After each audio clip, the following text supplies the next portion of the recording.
मनसे अध्यक्ष राज ठाकरे यांचे सुपुत्र अमित ठाकरे यांच्यावर नवी मुंबईतील नेरूळ येथे छत्रपती शिवाजी महाराजांच्या पुतळ्याचे अनावरण जबरदस्तीने केल्याप्रकरणी गुन्हा दाखल झाला आहे। नेरूळ येथील राजीव गांधी उड्डाणपुलाजवळ असलेल्या छत्रपती शिवाजी महाराजांच्या पुतळ्यावरील आवरण हटवून कोणतीही अधिकृत परवानगी न घेता अनावरण केल्याबद्दल अमित ठाकरे यांच्यासह 70 मनसे कार्यकर्त्यांवर गुन्हा दाखल करण्यात आला आहे।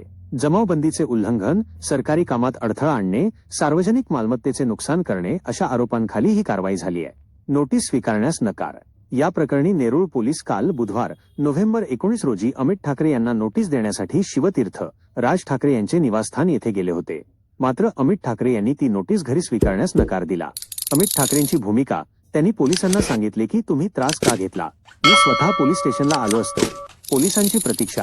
अमित ठाकरे यांनी नोटीस स्वीकारण्यास नकार दिल्यामुळे नेरूळ पोलीस तब्बल 5 तास शिवतीर्थाबाहेर ताटकळले आणि त्यानंतर ते नवी मुंबईकडे परतले। पुढील पाऊल, सूत्रांनुसार अमित ठाकरे येत्या रविवारी नोव्हेंबर 23 रोजी नेरूळ पोलीस स्थानकात स्वतः उपस्थित राहून नोटीस स्वीकारणार आहेत।